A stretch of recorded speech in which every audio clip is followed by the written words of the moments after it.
1500 سال مہلت دی نوح علیہ السلام کی قوم کو. کتنے سال؟ بول کے بتائیے، بول کے دوبارہ بولیے. 1500 سال. کوئی آدمی اپنی سمارٹنس پہ خوش نہ ہو جائے کہ 20 سال ہو گئے، میں تو نافرمانی بھی کر رہا ہوں، روٹی بھی پک رہی ہے، میں تو حرام بھی کھا رہا ہوں، پھر بھی سب ٹھیک ہے. 1500 سال مہلت دی. پھر حضرت نوح کہنے لگے اللہ میں نے تو بڑا سمجھایا، نہیں باز آتے. رب کریم نے فرمایا کشتی بناؤ. اللہ کے پیغمبر کشتی بنانے لگے تو قوم مذاق اڑانے لگی. اب کیا کرنے لگے ہو؟ اب کشتی بنانے لگے ہو، خیر تو ہے، قوم مذاق اڑا رہی ہے. حضرت نوح علیہ السلام کا آپ نے کشتی بنائی، پانی کہاں سے نکلا؟ نہ بارشیں ہوئی نہ سیلاب آئے. ایک تندور تھا، اس کے اندر سے پانی نکلنا شروع ہو گیا. کبھی تندور سے بھی پانی نکلا ہے، اور جب نکالنے والا چاہتا ہے تو وہاں سے بھی ایک تندور سے پانی نکلا. اتنا نکلا، اتنا نکلا، اتنا نکلا کہ قوم ساری ڈوب گئی. قرآن مجید کے صفحات شہادت دیں گے کہ حضرت نوح کی قوم کا بچہ بچہ بہ گیا. بچے صرف وہ تھے جو حضرت نوح کے ساتھ ہو گئے، تباہ ہو گئی. اللہ بے نیاز ہے، بے نیاز. 1500 سال مہلت ملے اور تو پھر بھی کہے رب بڑا کریم ہے، معاف کر دے گا. 1500 سال تجھے گنجائش دے اور تو کہے کوئی نہیں، بات معافی ملنی چاہیے ابھی بھی. میرے بھائی، حضرت صالح علیہ السلام کی قوم، حضرت صالح نے تبلیغ شروع کی تو کہنے لگے پہلے معجزہ دکھاؤ. جی آج تو نہیں لوگ معجزے مانگتے، آج بھی لوگ کرامتے اور معجزے، اللہ معاف کرے، جو چیزیں معجزہ تو ہو نہیں نہ سکتا، لیکن آج بھی لوگ، آپ یقین کریں، کہتے ہیں یہ بڑی نمازیں پڑھتا ہے تو پھر بخشا کیوں نہیں گیا، پھر کیوں نہیں منو سلوا کیوں نہیں اترا اس پر، پھر میں بھی اسی طرح ہی ہوں، کیا اس کے اندر خوبی آ گئی؟ مولوی بھی ویسے ہی ہے، صوفی بھی ویسے ہی ہے. لوگ مانگ نہیں رہے، لوگ دلیلیں مانگ نہیں رہے، ابھی بھی لوگ بحث نہیں کرتے.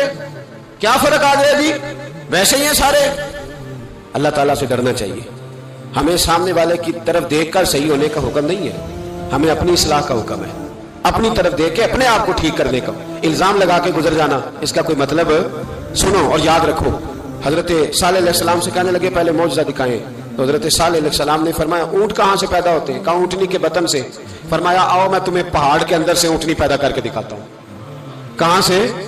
پہاڑ کے اندر سے. حضرت نوح ساتھ لے کے گئے تو پہاڑ کے اندر سے اونٹنی نکلی، اور اونٹنی بھی گابن تھی، اس کے پیٹ میں بچہ، اور اونٹنی اتنا دودھ دیتی تھی کہ ساری بستی دودھ پی جاتی تھی، پھر بھی دودھ بچ جایا کرتا تھا. لیکن حضرت نوح علیہ السلام نے فرمایا تم نے دیکھ تو لیا یہ اسے، یہ جتنا دودھ دے گی روٹی بھی اتنی کھائے گی. ایک دن تم سارے پانی پیو گے، ایک دن یہ سارا پانی پیا کرے گی. ایک دن تم سارے باقی جانوروں کو گھاس کھلاؤ گے، ایک دن یہ اونٹنی. اور اونٹنی کا نام کیا؟ ناقۃ اللہ، اللہ کی اونٹنی. کس کی اونٹنی؟ نام کیا ہے؟ اللہ کی. یہ اللہ کی اونٹنی ہے. تو حضرت نوح علیہ السلام کی اونٹنی. فرمایا اس کی بے ادبی نہ کرنا.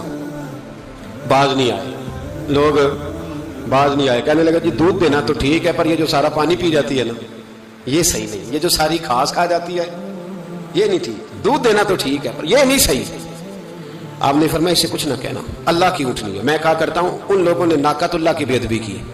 حضرت نوح علیہ السلام کی اونٹنی کی ٹانگیں کاٹ لی، صالح علیہ السلام کی.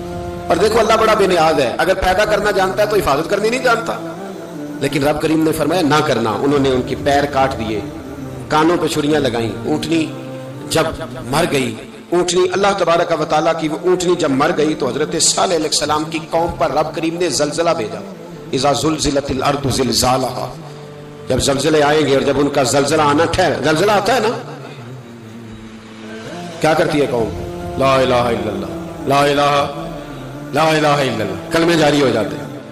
بلکہ ایک دفعہ ایسا بھی ہوا کہ مسجدوں میں اعلان ہونے لگے زلزلہ آ رہا ہے. جو فجر کے لیے نہیں اٹھے زلزلے کے لیے وہ بھی اٹھ گئے. جن کا دعویٰ ہے نا میری سویرے آنکھ نہیں کھلتی، ان کی لگی نہیں کتنے گھنٹے، بعد میں بھی نہیں لگی. ٹی وی پہ اعلان ہوتے رہے کوئی نہیں آ رہا، سو جاؤ چپ کر کے. لیکن آنکھ لگی. موت سے تو ڈرتا ہے، اللہ سے ڈرتا ہی نہیں.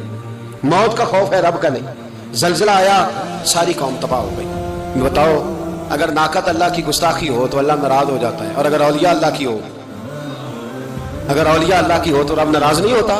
شرم نہیں آتی لوگوں کو داتا صاحب کی بے ادبی کرتے، شرم نہیں آتی لوگوں کو غوث اعظم کی گستاخی کرتے، حیا نہیں آتی جنہوں نے دین پھیلایا ان کی بے ادبی. میں درد سے کہتا ہوں، رو کے کہتا ہوں، اور اگر کلیجہ پھٹ سکے تو میں دکھاؤں زخم کتنے.